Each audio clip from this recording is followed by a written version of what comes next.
Assalamualaikum.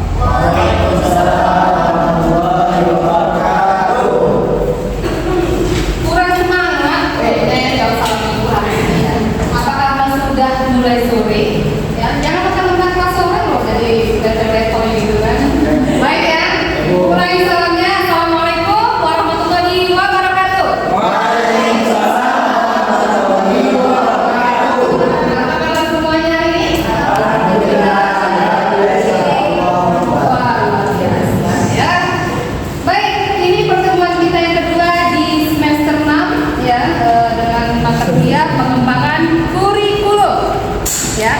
Di minggu lalu, Ibu sudah membagikan RPS.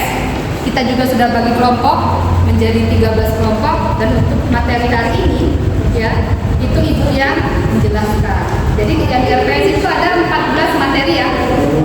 Nah, untuk kedepannya 13 kelompok. Nanti akan kita bahas bersama-sama. Baik, hari ini kita akan kuliah tentang apa? Ini tidak asing ya, kata-kata kurikulum ini benar-benar tidak asing dalam dunia pendidikan. Ini kita semuanya calon orang pendidikan, ya, calon guru, ya. Baik. Apa itu kurikulum? Coba Wildan di depan baca. Baca di depan Wildan.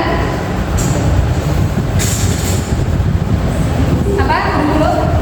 Kurikulum adalah jantung atau pendidikan, yaitu apa yang akan dipelajari siswa. Karena siswa adalah acuannya, maka kurikulum berpusat pada kemerdekaan siswa dalam belajar. Oke, bagus sekali ya. Jadi kurikulum ini adalah jantung atau acuannya ya dalam kegiatan pembelajaran atau untuk mencapai tujuan pendidikan nasional. Ya, kalau tidak ada kurikulum nanti kacau. Ya, cara pendidik mengajar, yang metode yang digunakan, nggak tahu nanti kan mana acuannya, nggak ada pedoman. Kayak kita kalau nggak ada agama nggak ada pedoman, ya kan? Kalau kita nggak ngikutin Al-Quran ya acau kan hidup kita. Nah, jadi semuanya diatur dalam kurikulum ya. Baik, konsep kurikulum ya. Ini satu ahli yang Ibu ambil. Nanti Ibu ingin tahu dari yang kalian ya. Kemarin kan sudah Ibu bilang, silakan dibaca buku pengembangan kurikulum karangan siapapun terserah. Ya, apa yang sudah Ibu berikan di RPS boleh juga dipakai bukunya atau buku di luar RPS, asalkan buku itu buku tentang pengembangan kurikulum. Ya, baik, coba Anissa dibaca dulu. Apa menurut Hendro Widodo? Menurut Hendro Widodo dalam bukunya yang berjudul Pengembangan Kurikulum PAI, beliau menyatakan bahwa kurikulum diadopsi dalam bahasa Latin yaitu kurik, yang berarti jarak yang harus ditempuh oleh seorang pelari. Horan menyatakan jika pengertian tersebut ditarik dalam konteks pendidikan, maka tidak dapat membedakan pelari dengan peserta didik yang memiliki kedudukan sebagai subjek atau pelaku. Jika seorang pelari harus menempuh suatu jarak, maka seorang peserta didik juga harus menempuh suatu proses. Dengan demikian, kedua sama-sama berorientasi pada suatu hal yang ini tercapainya sebuah tujuan. Baik, bagus sekali. Ternyata bacanya lancar ya. Ibu kira tadi medianya nggak kelihatan, ternyata kelihatan ya. Baik ya. Menurut Hendro Widodo dalam bukunya yang berjudul Pengembangan Kurikulum PAI, beliau menyatakan bahwa kurikulum diadopsi dari bahasa Latin atau disebut juga dengan kurikule. Ya, kurikule ini itu ada jarak yang harus ditempuh ya oleh seorang pelari, sama seperti peserta didik. Ya, sekarang juga mahasiswa begitu. Ya, ini proses lagi berlari kan? Ya, untuk mencapai tujuan. Tujuannya apa nanti? Ya wisuda. Nah, inilah ya prosesnya kita jalannya adalah salah satu bentuk dari kurikulum. Ya, karena di perguruan tinggi juga ada kurikulumnya. Ya, bukan hanya di sekolah saja nanti. Ya, jadi adalah sebuah proses yang harus ditempuh oleh peserta didik untuk mencapai tujuan pendidikan nasional yang sudah dirumuskan dalam baik ya. Nah, ini konsep yang sudah sesuai dengan CPNK yang kemarin ya, CPNK yang dibagikan di RPS ya. Ibu ingin kalian menganalisa tentang peta konsep pengembangan kurikulum ya. Jadi pengembangan kurikulum ini juga harus itu ya di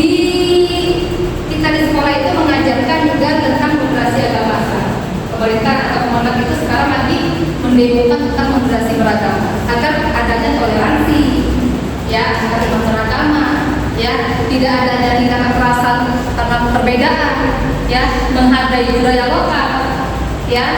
Nah itu kayak indikator-indikator tadi moderasi beragama. Karena ada kadang di sekolah itu ya yang memang sekolah umum contohnya kan ada berbeda agama.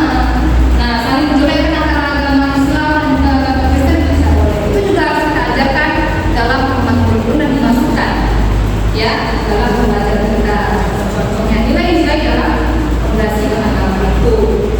Ya ada lagi yang orang Minang ngejek orang Jawa ada boleh. Ya sama saja kita harus saling menghargai budaya lokal masing-masing ya.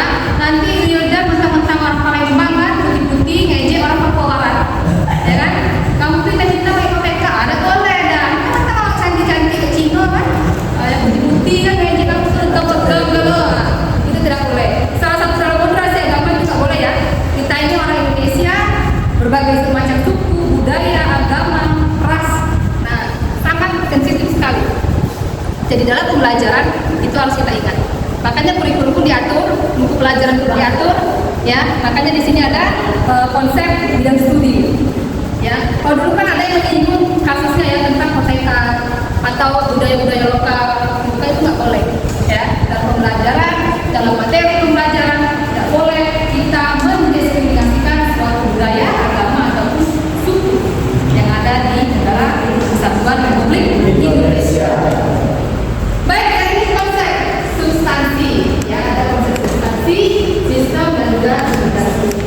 Ya, ini ibu kalian pahami, ya kalian akan biasa. Lalu usul katanya ada berapa dasar, ya dasar kurikulum, prinsip, lalu susunan kurikulum. Ya ini pengembangannya, ya konsep pengembangannya. Ya, lalu ada tujuan, ya isi dan organisasi. Nah ini semuanya adalah yang ada. Ya, apa yang harus kita pakai dalam organisasi? Ya, kan saya ditanyakan. Lalu ada model kurikulum. Ya, kurikulum ini paling banyak model. Ya, pendapat ahlinya model-model seperti model indikator, nah itu banyak sekali.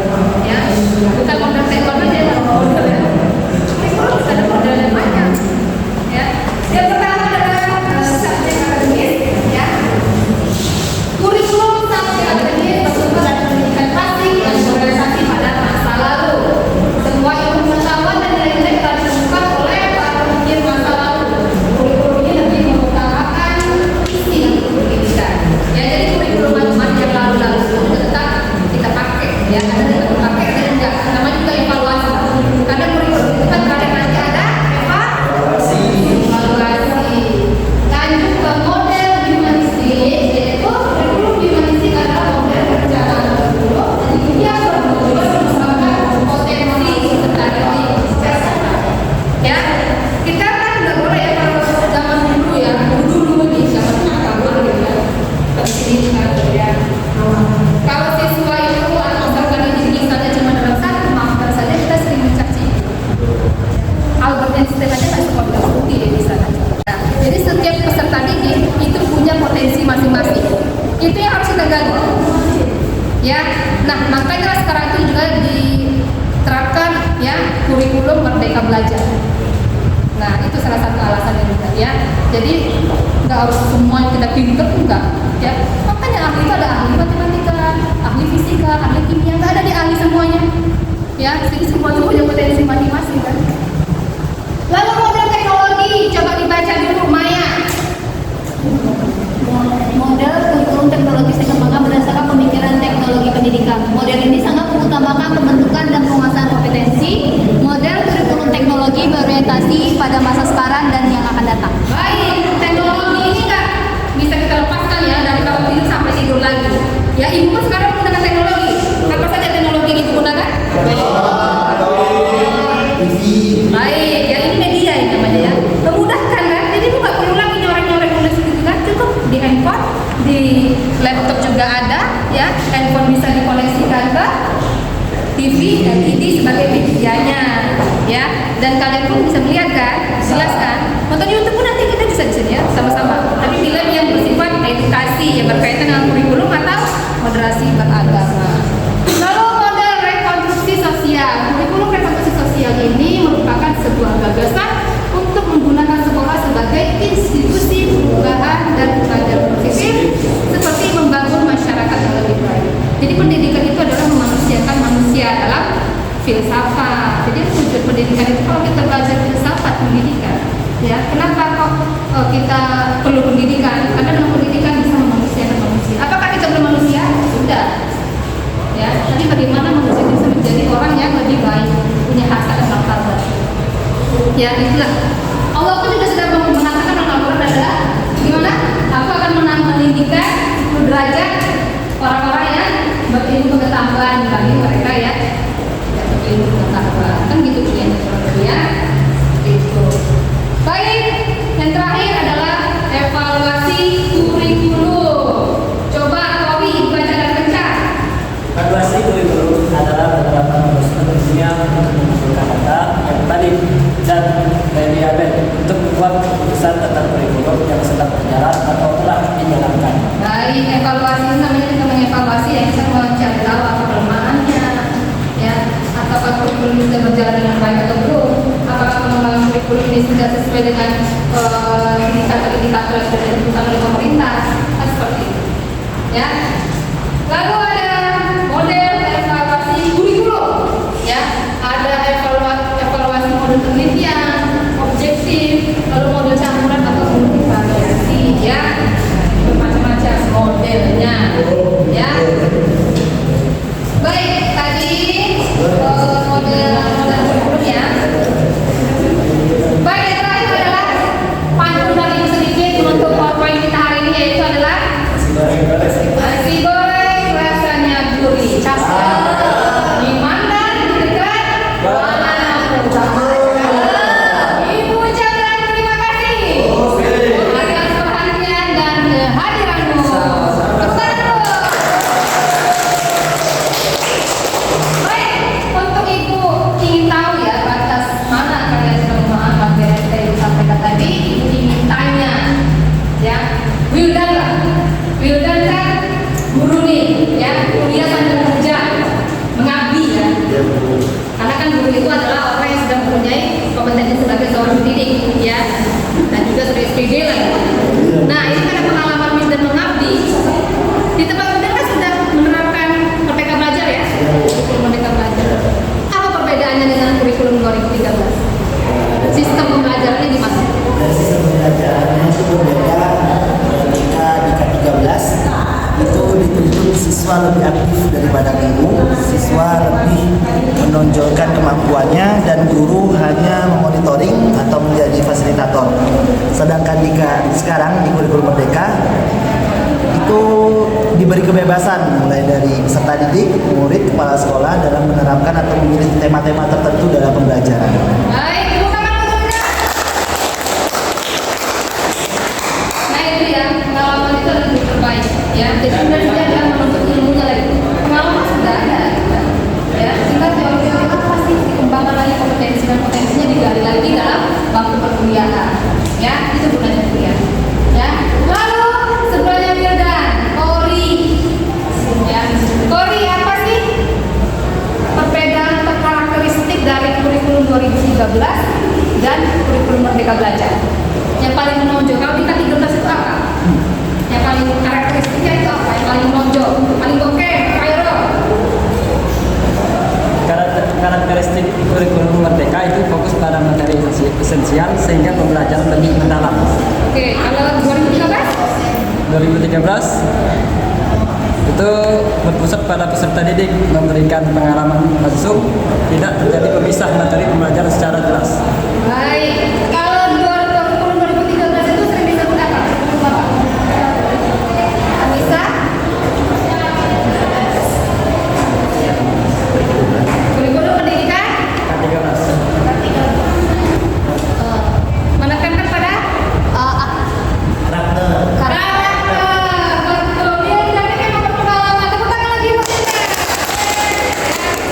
Nah, itu ya, iya karakter ya 2013 itu.